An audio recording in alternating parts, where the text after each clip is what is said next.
Hi guys, my name is Byfair from RFN, and this is a new series which I'm doing, which is essentially, it's called Walking Through Forge, and this is basically where you will send your maps to me through Xbox Live Message or through HFN or whatever. Somehow get in contact with me and just send me a link to a file share, or say there's a map in my file share called da da da da da. I want you to look at it because, yes, and I will do an episode of Walking Through Forge with it. What I'll do is I'll look around the map and I'll take a look at all the, pros and cons of it. Now, this particular map is the first episode, and it is Cannibal 423's map High Rise. Okay, so let's start off with good points and bad points.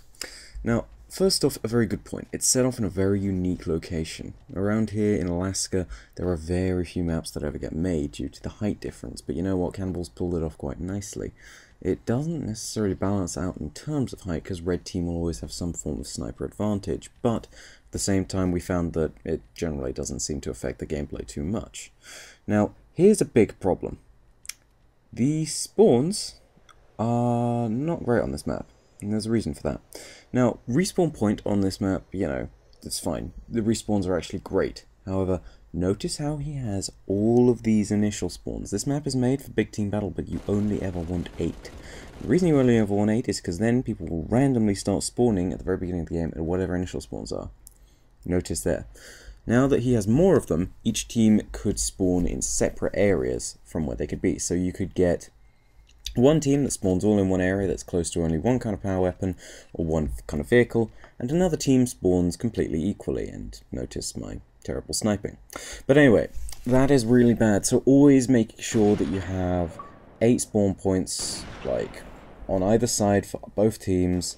There's no excuse for this, because it's just not needed, it's unnecessary. Neither team is going to have more than 8 people.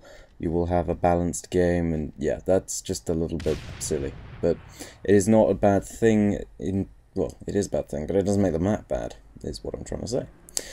I cannot speak as of these last few weeks. His neat little design that he's done. So he's taken pyramids and then he's stuffed in the center of them with stunt ramps. A nice little thing if you can make it so the Z textures don't fight. And one thing I'd like to note on this map is he's used the aesthetics brilliantly. Now, he's made it so that this map is great in terms of the number of textures it uses. It doesn't have a texture overload, so, he's only used a certain number of textures for each base. He's used only 1x4s, and I believe those things on top of the 4x4 shorts. And he's only ever used 4x4 tools for some of the central buildings.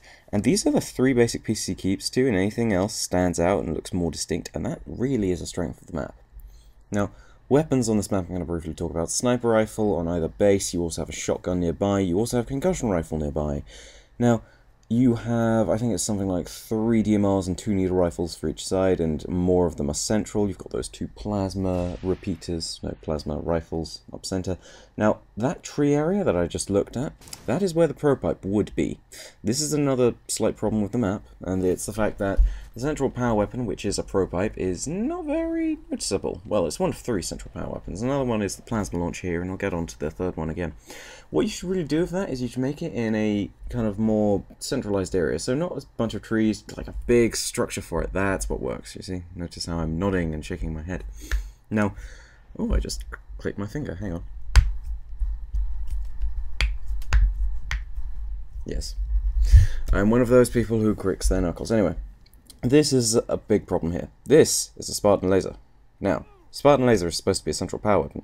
However, notice that as well as the fact that there is a revenant there, which sort of overloads the map, notice how, ideally, both teams get a player that spawns quite close to it. Red team is closer to this power weapon than blue team is.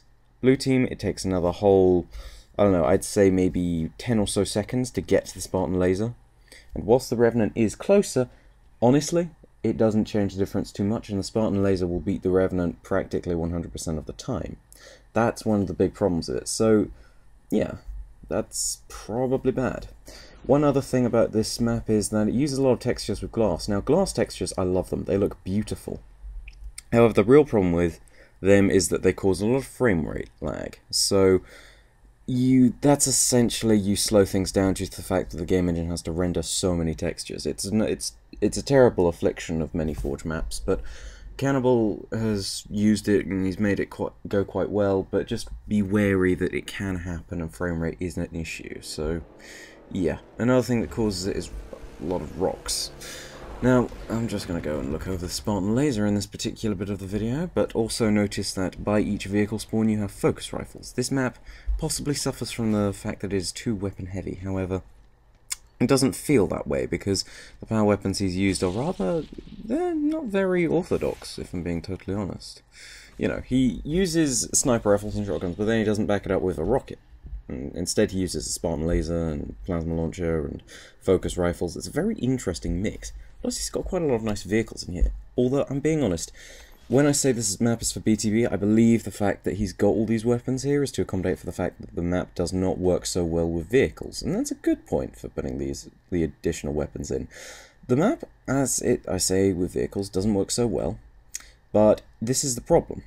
With vehicles on this map, it would work great. The problem with the way he's forged it is the fact that the vehicle pathways don't really work so naturally.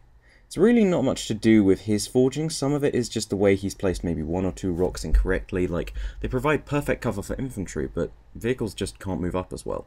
And some of it he can't even, you know, affect, because, I mean, some of it is just the natural kind of rocks that you find in Forge World, so there's not really much you can do about that anyway.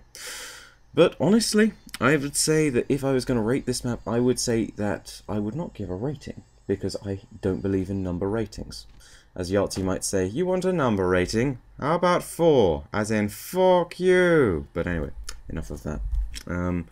If I was going to say something, I would say this map is really quite good, because, you know what, gameplay on this is actually really fun. Minor problems are all over the place, but they don't impede the gameplay, and they still make it a really nice, you know, fun map to play on, etc., work around.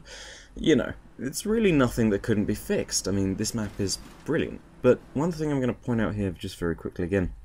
Notice, you've got the dirt pathway twisting and turning through the map, and then you have rocks in the middle of it. Again, vehicle pathways. Anyway, notice that these episodes are going to be purely a lot of critical analysis, because I'm not really going to say, oh, this map is brilliant. I want to show you guys where you can improve your maps. I want to show you this is what you can do to, you know, make this better, and this is what you shouldn't do. Anyway, my name is Bife, signing off here. Enjoy this series, and I will see you guys on HFN and RFN when this finally gets uploaded to both. I will see you next time.